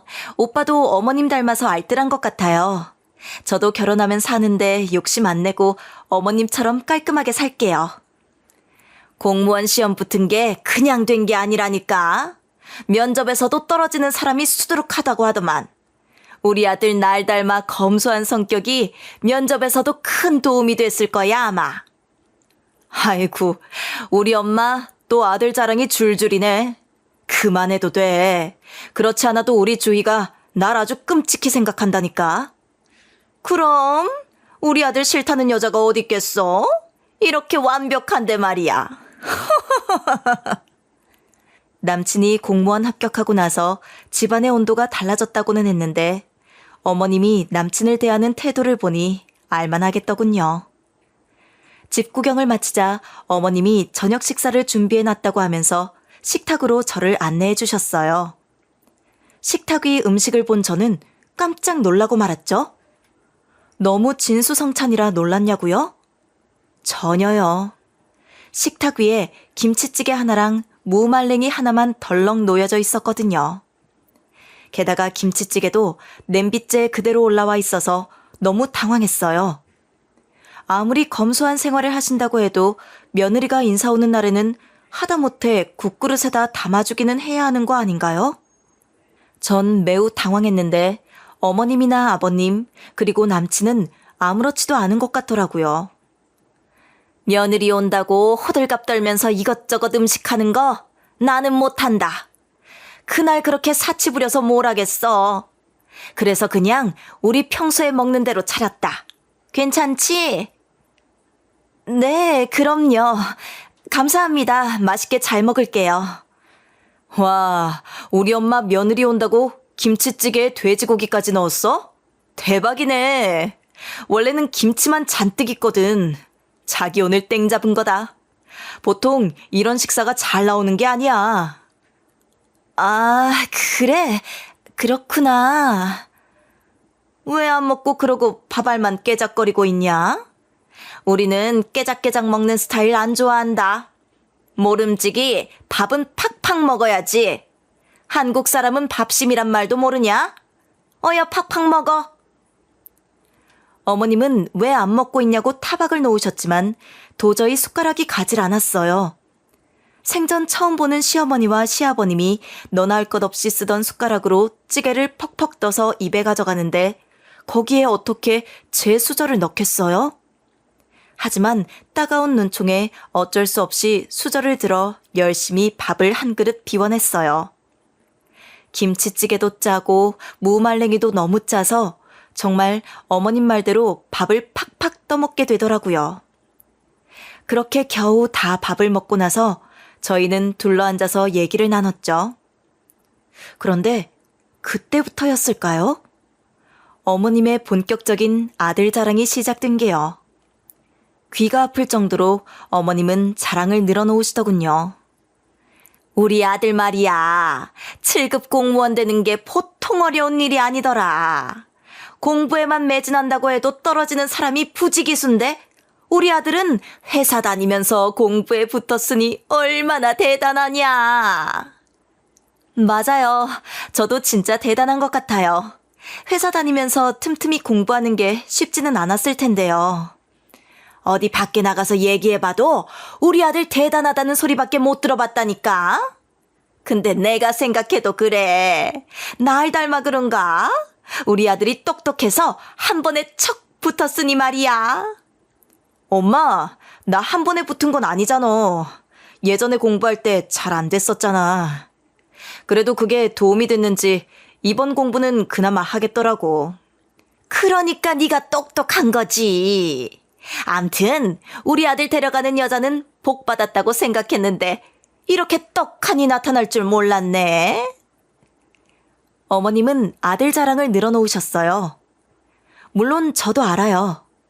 회사 다니면서 7급 공무원 공부하는 게 쉬운 일이 아니라는 것을요. 하지만 어머님의 자랑은 도를 지나쳤죠. 오죽하면 듣고 있던 아버님은 그냥 자리를 피하시더군요. 원래 아버님은 말수가 없고 무뚝뚝한 편이라고 얘기를 들었는데 어머님을 보니까 아버님이 왜 말수가 없으신지 잘 알겠더라고요. 정말 귀가 아플 정도로 한시도 쉬지 않고 얘기를 하셨거든요. 그리고 어머님의 얘기는 끝날 생각이 없어 보였어요. 남친은 또 그런 자랑을 아주 당연하다는 듯이 받아들이고 있었고요. 어느 정도 맞장구를 치면서 예의 바르게 행동하고 있는데 갑자기 어머님이 뜬금없이 황당한 소리를 꺼내시더군요. 암튼 그래서 말인데 사돈 총각이 우리 아들한테 이번에 차를 선물했다고 하더라. 내가 듣자하니 사돈 총각이 외국계 기업에 다닌다고 하던데 결혼 선물치고는 너무 약소하지 않냐? 네? 차가 약소하다니요? 어머님 혹시 차 보셨어요? 물론 봤지. 내가 보지도 않고 얘기를 하겠냐? 얘가 끌고 다니는데 내가 모를 리가 있겠어? 뭐 대단한 차도 아니더만. 외제차라고 다 같은 외제차겠어? 보니까 탄지 2년 정도 됐다며. 그럼 중고차 아니야? 값도 많이 떨어졌을 거고. 아무리 중고차라고 해도 그 차 팔면 돈이 작진 않아요. 그래도 저희 오빠가 생각해서 그냥 선물로 준 차고요. 그러니까 내가 하고 싶은 말은 그런 게 아니라 설마 그 차 하나로 퉁치는 거 아니겠지? 네 결혼 선물 말이다. 그게 다라면 내가 서운할 것 같아서 그래. 사돈들께서 뭐라도 더 해주시겠지? 어머님의 말씀은 당황을 넘어 충격적이었어요. 살림살이 거의 없이 미니멀하게 사시고 본인이 스스로 검소하다 하시는 분이 이렇게 대놓고 뭐 더 안 해주시냐면서 물으시다니요? 순간 표정 관리가 제대로 되지 않더라고요. 저도 모르게 얼굴이 굳어지자 어머님은 왜 그런 얼굴을 하냐며 영문을 모르는 얼굴을 하셨어요.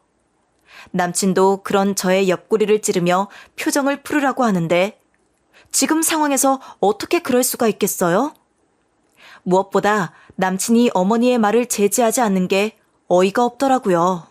분명 어머님의 말은 누가 들어도 황당한 말이었는데 전혀 잘못된 걸 인지하지 못하고 오히려 저한테 뭐라고 하는 게 이상하잖아요. 어머님이 제 대답을 재촉하듯이 절 빤히 바라보고 있는데 퍼뜩 그런 생각이 들더군요. 혼이 나든 뭐가 됐든 일단 제가 하고 싶은 이야기는 해야겠다는 생각이요. 어머님, 방금 전까지만 해도 어머님이 분명히 스스로 검소하게 사신다고 하셨고 사치는 딱 질색이라고 하지 않으셨어요? 그런데 대놓고 다른 걸 더 해오냐고 물어보실 수가 있어요? 넌 무슨 말을 그렇게 하냐? 내가 말한 건 사치를 하지 말란 소리였지. 인간 기본 도리까지 하지 말란 건 아니지 않냐? 자기야, 왜 그래? 얼른 엄마한테 사과드려. 엄마 기분 상하셨잖아. 기본 도리라고요? 앞뒷말이 완전히 다른데 어떻게 그렇게 말씀하실 수가 있어요? 그리고 언제부터 인간 도리에 차나 다른 선물이 포함되는 거예요? 결혼이 무슨 장사도 아니고요. 너 지금 말 다 했냐? 우리 아들이 좋다고 해서 내가 가만히 참으려 했는데 가만 보니 날 아주 물로 보는구나. 그럼 7급 공무원 남편을 그냥 데려가는 줄 알아? 뭔가 성의를 보내야 우리 쪽에서도 네가 마음에 들 거 아니냐. 제가 한 소리 하자마자 어머님은 저를 확 노려보시더니 무슨 말도 안 되는 소리를 하냐며 역정을 내셨어요. 그 모습을 본 남친이 안절부절 못하며 어머님을 말리면서 제게 빨리 사과를 하라고 하더군요. 하지만 전 사과를 하고 싶지 않았어요. 사과는 제가 아니라 어머님이 해야 되는 거라고 생각했거든요. 지금 누구보다 황당한 건 어머님도 남친도 아닌 바로 저였으니까요. 하지만 이 자리에서 무례하게 굴면 저만 욕을 먹는 게 아니라 결국 우리 부모님까지 욕되게 할 거라는 걸 전 잘 알고 있었어요. 그래서 숨을 고르면서 최대한 화를 참아냈죠. 제가 말이 심했습니다. 사과드릴게요. 죄송해요. 그럼 그렇지. 네가 그렇게 나와야지. 내 말을 곰곰이 들어보니까 전부 내 말이 맞다 싶지? 그러니까 상견례 전에 네가 가서 미리 부모님하고 말을 맞추란 말이야. 무턱대고 그날 얘기 나오면 또 놀라실 수도 있지 않겠니? 사람은 말이다. 다들 기본 도리는 하고 사는 법이다. 걱정하지 마. 내가 알아서 잘 얘기할게. 그래도 바로 사과하잖아. 잠시 실수한 거야. 엄마 말을 오해해서 그런 것 같아. 그렇지? 그 상황을 더 엉망으로 만들고 싶진 않았어요. 어떻게든 이 자리를 파하고 생각을 정리한 다음에 남친하고도 얘기를 해봐야겠다 싶어서 한 발 숙이고 들어갔죠. 그런데 어머님은 그게 제가 졌다라는 신호로 생각하신 것 같아요. 오히려 더 기고만장해지셔서는 그 뒤로도 제게 잔소리를 30분은 퍼부으시더군요. 진짜 한 귀로 듣고 한 귀로 흘리고 있던 도중이었어요. 어른이 말씀하시니까 들어야지 싶으면서도 속에서 울컥울컥 치받는 게 있어서 대들지 않으려고 다른 생각도 했다가 허벅지도 꼬집었다가 하면서 말이죠. 바로 다음 남친의 충격적인 말만 아니었더라도 끝까지 참았을 거예요. 아까도 말했다시피 우리는 집 해줄 돈이 없다. 게다가 요즘은 그 뭐다냐 반반 결혼? 뭐 그런 것도 유행인 듯하고 또 돈이 있는 집에서 집 해오는 것도 나쁘진 않은 것 같아서 말이야. 아, 엄마.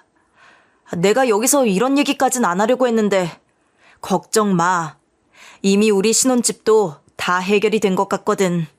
그러니까 걱정 안 해도 될 것 같아. 신혼집이 해결되다니? 그건 또 무슨 소리냐? 형님이 사시던 오피스텔. 어차피 해외 근무 나가시면 쓰실 일 없다고 우리 보고 쓰라고 하셨어. 그래서 일단 거기 살면 될 것 같거든? 차 받고 집 받았으면 다 된 거 아니야? 그러니까 여기서 대화 끝내자고. 아니, 그게 무슨 소리야? 오빠가 오피스텔을 쓰라고 했다고? 아, 자긴 몰랐지? 형님이 자기한텐 결혼 전까지 굳이 말하지 말라고 하더라고. 근데 생각해보니까 형님 오피스텔에 풀옵션이라서 사갖고 들어갈 것도 없고 이래저래 꽉 먹고 알 먹고일 것 같더라고. 남친의 얘기는 충격적이었어요. 전 친오빠가 오피스텔을 쓰라고 넘겨줬다는 사실은 전혀 몰랐거든요. 그 얘기를 꺼내자 어머님 인상이 그제야 밝아지시더라고요. 내내 어둡던 얼굴이 펴는 걸 보니까 기분이 더 안 좋아졌어요. 결국 물질에 따라 마음도 쉽게 동요하는 분이라는 걸 깨달았거든요. 그러거나 말거나 어머님은 이미 오피스텔에 온 신경을 쏟고 계셨죠. 거기가 몇 평이고 동네는 어디냐, 지금 사돈 총각이 미국 가 있으면 네가 일단 들어가 먼저 살아도 되는 거 아니냐 등등 어머님은 질문 세례를 퍼부으셨고 남친은 그 질문들에 답하느라 제 기분은 안중에도 없어 보였어요. 하지만 저는 남친에게 정확한 얘기를 따져 묻고 싶었어요. 오빠한테서 차만 받은 게 아니라 집까지 받았으면서 어쩜 시치미를 뚝 떼고 있을 수 있을까요? 그럼 뭐 집 해결은 됐네. 근데 내가 우리 아들 결혼한다고 하니까 여기저기서 많은 얘기를 들었거든. 내 친구들이 나보다 아들을 일찍 장가 보내서 그런가? 나한테 해줄 말들도 많더라. 다들 예단은 필수로 받았다고 하던데. 예단 생략할 건 아니지? 아유, 해야지. 아무리 요즘 결혼을 간소화시켰다고 해도 예단은 필요하지. 게다가 엄마가 원하는데 장모님이 안 하신다고 하겠어?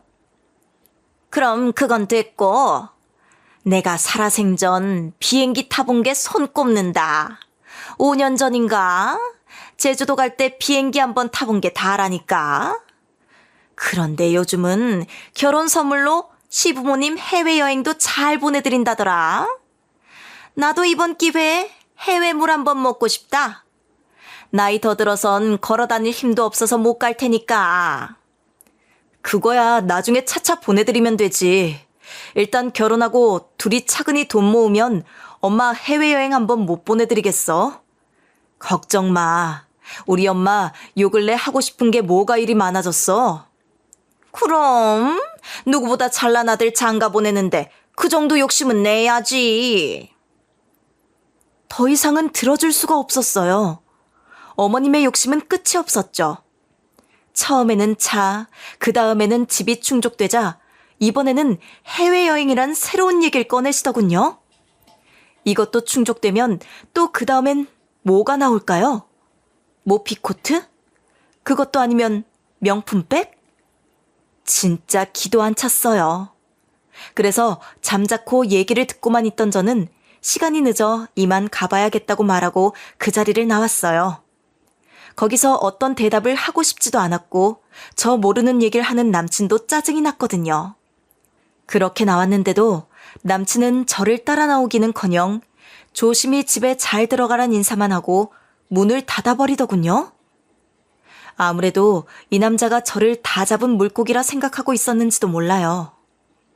다음 날 남친은 아침에 문자 한 통을 보내왔어요. 오늘도 수고하라고 하면서 퇴근 후에 얼굴을 보자고 하더군요. 저는 퇴근 후에 바로 남친을 만나러 갔어요. 하고 싶은 말들이 산더미처럼 쌓여 있었죠. 왜 나한테 말 안 했어? 아무리 오빠가 얘기하지 말라고 했어도 얘기를 했어야지. 오피스텔 우리 보고 그냥 살으라고 했으면 나 절대 안 받았을 거야. 신세도 적당히 져야지. 너무하다고 생각 안 해? 왜 또 그래. 다 얘기 끝난 사항이야. 네가 이렇게 나올까 봐 형님도 너한텐 말하지 말라고 한 거라고. 근데 어젠 어쩔 수 없었잖아. 엄마가 워낙 걱정하시니까 나도 모르게 얘기가 나오더라. 그리고 나 이미 거기서 지내고 있어. 뭐? 벌써 오피스텔로 이사를 했다고? 와, 진짜 너무하다. 나만 여태까지 아무것도 모르고 있었네? 나만 바보 된 거야? 그렇게 생각하지 마. 구청이랑 가깝기도 하고 이래저래 그쪽이 편해서 그렇게 하기로 한 거야. 어머님도 그래. 사치라는 걸 모르시는 분이 무슨 해외여행? 기가 막혀서. 우리 신혼여행지도 아직 안 정했는데 본인 여행지 얘기를 먼저 꺼내신다고? 상식적으로 이게 말이나 되는 소리야? 어제 엄마 말 하나도 틀린 거 없어. 진짜 비행기 못 타보신 거 맞고 그러니까 농담처럼 얘기하신 거지. 그거에 너무 신경 쓰지 마. 어떻게 신경을 안 쓸 수가 있어? 대놓고 그렇게 말씀하시는데 내가 거기서 어떤 기분이었는지 알기나 해? 그래, 어른이니까 내가 참아야지 하다가 도저히 못 참겠어서 나왔어. 근데 자기는 따라 나오지도 않더라? 왜 그래? 우리 지금까지 잘 지냈잖아. 앞으로 조금만 더 참어. 결혼하고 나면 엄마 보고 살 일도 별로 없을 거야. 남친 말이 전혀 신뢰가 가지 않았어요. 그런데 양가의 결혼 인사까지 다 해놓고서 지금 상황에서 결혼을 미룬다는 건 아무래도 쉬운 게 아니었어요. 상견례는 하지 않았지만 날짜도 양가 어른들과 상의해서 잡아놓은 상태여서 청첩장까지 만들었었거든요. 그래서 그런가? 당장 결혼을 미룬다는 게 어려웠어요. 당시에 저는 뭐가 그렇게 두려웠을까요? 남자친구가 아닌 다른 사람과의 미래를 그린다는 건 정말 상상하기도 어려웠죠.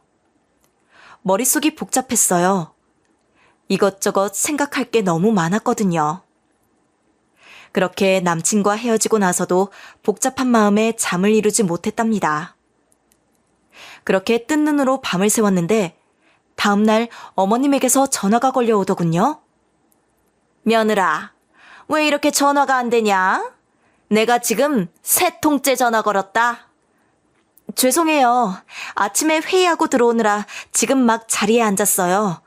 회의 중에는 휴대폰 소지가 안 돼서요. 결혼 전부터 이러면 결혼해서도 제대로 연락 안 될 건 뻔한 거 아니야? 그나저나 너 신용카드 있으면 한 장만 빌려다오. 내가 너희 회사 앞으로 지금 찾아가마. 제 신용카드를요? 아니 왜요? 왜긴? 내가 빚진 사람들이 워낙 많아야지.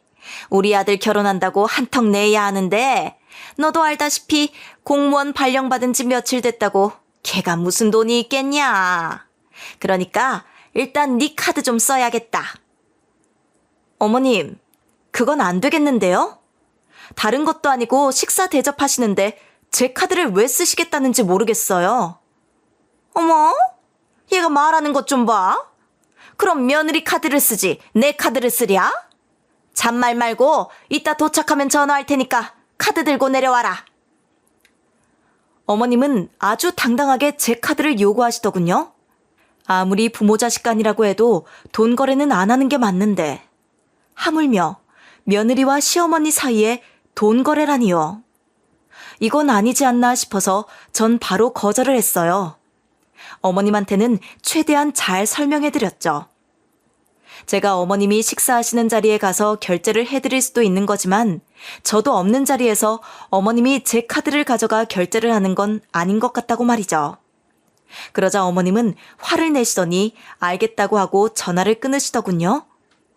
그 알겠다는 말이 어떤 협박처럼 느껴졌어요. 그리고 그날 밤 친오빠에게서 전화가 걸려왔죠. 미국에 간 뒤로 시차가 맞지 않아 자주 통화를 못했던 터라 반갑게 전화를 받았는데 오빠는 황당한 소리를 하더군요. 내가 새벽에 잠결에 들어서 대충 대답하고 다시 잠들긴 했는데 도대체 10억짜리 하라는 소리가 뭐냐? 10억짜리? 그게 무슨 소리야? 누가 그런 소리를 해?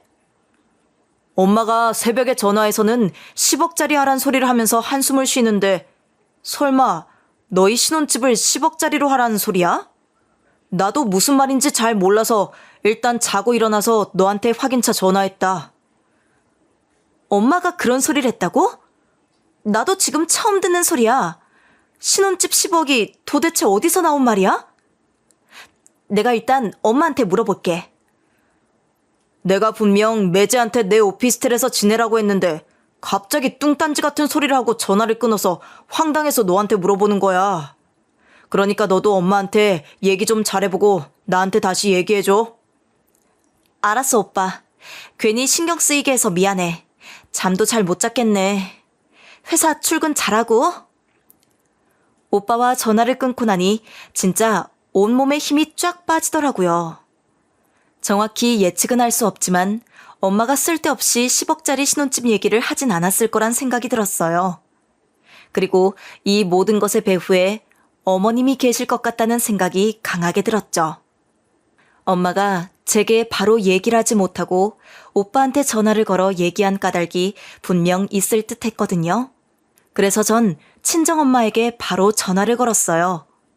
제 목소리를 듣자마자 엄마는 제가 왜 전화를 걸었는지 아시는 것 같더군요.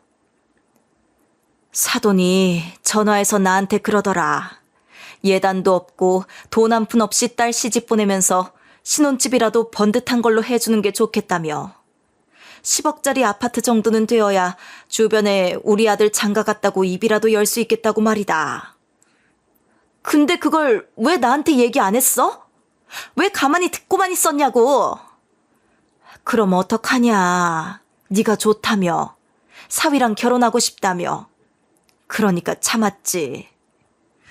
괜히 분란 일으키고 싶지도 않았고 나도 속에서 사리가 나올 지경이야. 네 시어머니 될 사람이 뭐라는지 아냐? 명색이 우리 아들이 관료인데 사위 대접 잘하란다. 진짜 기가 막히네.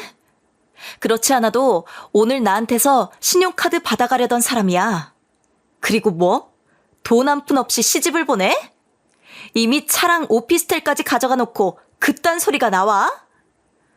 답답하고 어디 말할 곳은 없고 해서 네 오빠한테 전화 걸어서 하소연한다는 게 그만 시간을 착각하고 말았지 뭐냐. 아휴, 내가 죄인이지. 내가 죄인이야. 엄마, 그런 소리 하지 마. 그리고 당장 그 아줌마 번호 차단시켜. 내가 오늘 결판 지을 테니까. 저는 엄마의 얘기를 더 듣지 않고 당장 아줌마, 그러니까 어머님 전화번호 차단시키라고 하고 그 즉시 어머님을 찾아갔어요. 어머님은 늦은 시간에도 이웃에서 온 손님을 붙잡아 놓고 술을 한잔 하시면서 아들 자랑을 하고 계시더군요. 제가 찾아가자 이 늦은 시간에 네가 웬일이냐면서 역시 낮의 일로 신경이 쓰여서 왔냐고 하며 문을 열어주셨어요. 제가 어떤 얼굴을 하고 여기까지 왔는지는 전혀 관심이 없으시더군요. 그러면서 손님에게 우리 아들이랑 결혼한답시고 우리 며느리가 집까지 해오기로 했다면서 자랑을 시작하는 거예요. 이미 차까지 선물을 줬는데 그것도 모자라 이번엔 집까지 해오기로 했다고 하자 그 이웃분이라는 손님도 그 말에 너무 좋겠다면서 맞장구를 치셨고요. 저는 헛웃음을 쳤답니다. 설마 지금 10억짜리 아파트 말씀하시는 거예요? 그걸 어떻게 아냐? 아이고, 벌써 사돈이 너한테 얘기를 했나 보구나. 그래, 맞다. 10억짜리 아파트. 그 정도는 되어야 우리 아들이랑 결혼을 하지. 내가 오늘 너 때문에 망신을 톡톡히 당해가지고 그래서 바로 안싸돈에게 전화 넣었다. 그래서 이미 차도 받고 오피스텔도 받은 상태에서 이번엔 10억짜리 아파트까지 운운하신 거라고요? 그럼 그렇지. 네가 양심이 있으면 생각을 좀 해봐라. 우리 아들같이 좋은 애를 어디서 만나겠어? 7급 공무원이랑 결혼하기가 어디 쉬워? 그래요. 쉽지 않죠. 그래서 그만하려고요. 저 어머님한테 파혼한다고 얘기하러 왔어요. 뭐? 그게 무슨 소리냐? 파혼이라니. 지금 이웃도 여기 와 있는데 무슨 뚱딴지 같은 소리라고 그래? 너도 설마 술 먹었냐? 그럼 일단 오늘은 돌아가고 내일 다시 얘기하자. 아니요. 저 지금 굉장히 멀쩡한 상태고요. 술 한 잔도 입에 안 댔어요. 어머님이 그렇게나 자랑스러워하시는 7급 공무원인 아드님, 저 이제 안 가지려고요. 농담 아니에요. 제가 파혼 선언을 하자 어머님은 손님 눈치를 보면서 도대체 무슨 소리를 하냐며 제게 눈치를 주더군요. 제가 농담이 아니라고 재차 반복하자 그제야 심각성을 느꼈는지 바로 이웃을 보내시더라고요. 손님은 저와 어머님을 번갈아 보면서 후다닥 인사를 하고는 현관문을 열고 나갔어요. 나가기 전까지도 둘이 무슨 얘기하나 궁금하신 눈치더라고요. 이웃이 현관문을 닫고 나가자마자 어머님은 대뜸 돌변하더니 저를 붙잡고 화를 내기 시작했어요. 역시 이제야 어머님의 제대로 된 본성이 나오더군요. 어머님은 마치 저를 잡아먹을 듯한 눈빛을 하고는 저한테 쏘아댔어요. 네가 지금 생각이 있는 거냐 없는 거냐? 내가 카드 좀 빌려달라고 했다고 이 늦은 밤에 여기까지 찾아와서 손님 있는 데서 파혼 얘기를 꺼내? 너 지금 내가 만만하냐? 만만하긴요. 보통 분이 아니라는 걸 뼈저리게 느끼고 있는데요. 그럼 어떻게 이따위 행동을 하냔 말이야. 내가 지금 그 사람 앞에서 어떤 입장이 됐는지 알기나 해? 어휴, 나 부끄러워서 원. 당장 내일부터 동네 소문 쫙 낼 텐데 어떡할 거냐고. 지금 소문이 문제예요? 그럼 제가 파혼을 안 하게 생겼나요? 10억 얘긴 들은 적도 없는데 어떻게 저희 엄마한테 대놓고 집을 요구하실 수가 있어요? 7급 공무원, 그까짓 게 뭐가 얼마나 잘났길래요? 너 지금 말 다 했어? 아이고, 이것이 이젠 우리 아들을 욕보이게 만드네. 그래, 네가 우리 아들 꼬시려고 그렇게 갖은 아양을 다 부리더만 이제와 이렇게 나온다 이거지? 어머님은 노발대발 성을 내시면서 당장이라도 절 한 대 치실 것 같더군요. 하지만 저는 할 말은 다 해야겠다 싶어서 그간 속으로만 중얼거렸던 말을 죄다 꺼냈어요. 그리고 지금 상황에서 이웃이 문제인가요? 아들이 파혼을 하나마나 하는 상황에서조차 본인 체면이 더 중요하신 분 같아서 알만하다 싶었고요. 어머님은 제 파혼 결심이 확고하다는 걸 파악하셨는지 그제야 씩씩거리던 화를 풀더니 벼랑간 피식거리면서 웃으시더라고요. 머릿속에 무슨 상상을 하시는 건지 몰라서 꽤나 당황스럽긴 했지만 겉으로 티는 내지 않았어요. 그래, 네 맘대로 해봐라 어디.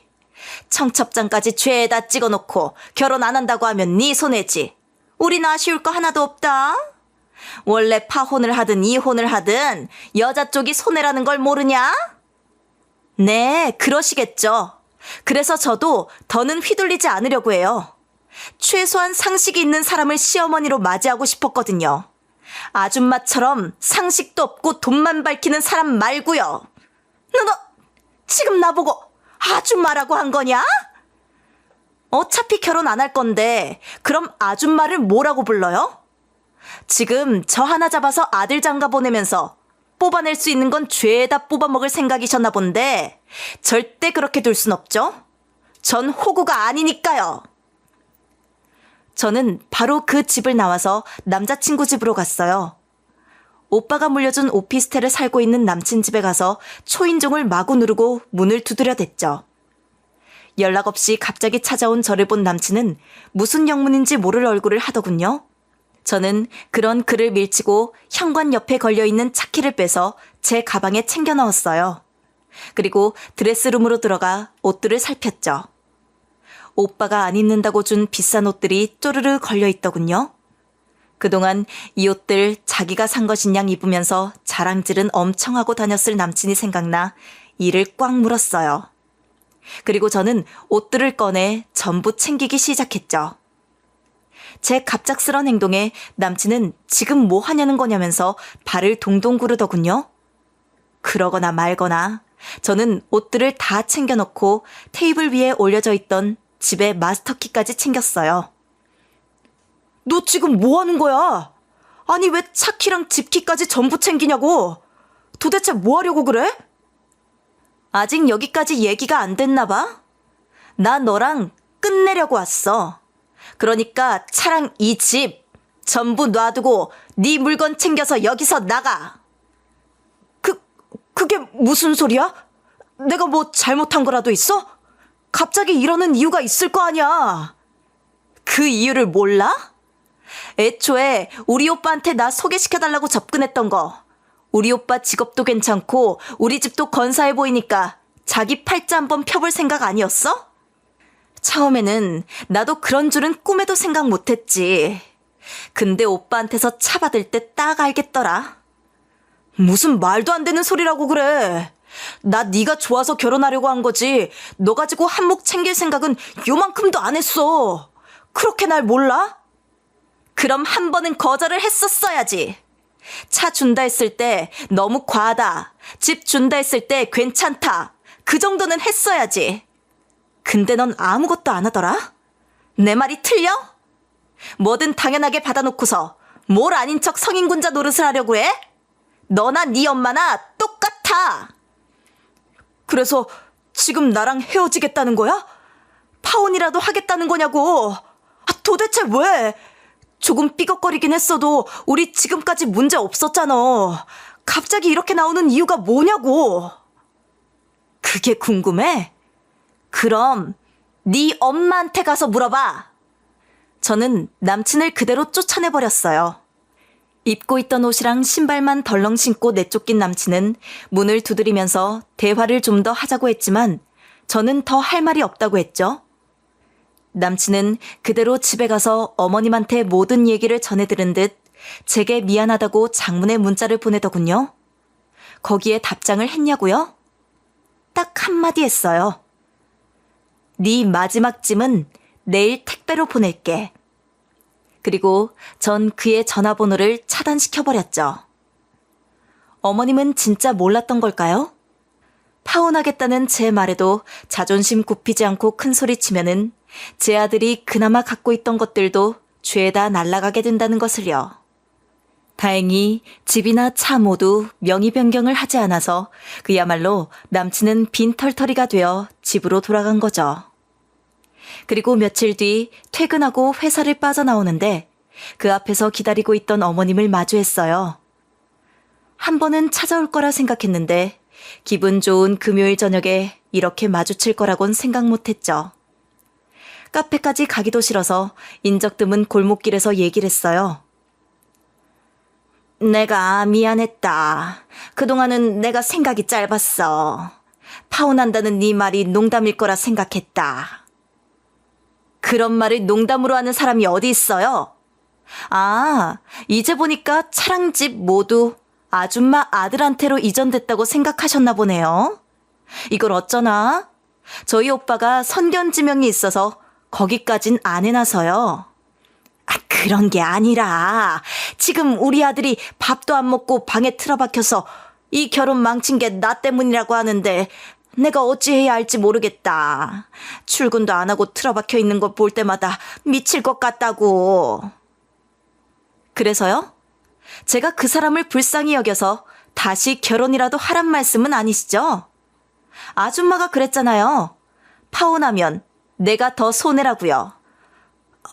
우리 아들만 어떻게든 살려주면 내가 뭐든지 할게. 그댁 아드님 열심히 돈 모아서 독립도 하고 스스로 차도 사고 해보라고 하세요. 그리고 아들 결혼 장사하려면 본인 아들 주제 파악부터 제대로 하시고요. 아셨어요?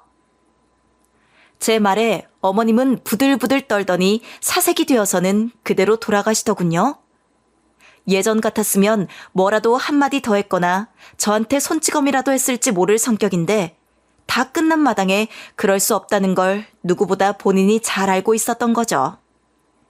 그렇게 상황을 다 끝낸 저는 미국에 있는 오빠에게 연락하여 파혼했다고 말하며 그간의 상황을 다 설명해 주었어요.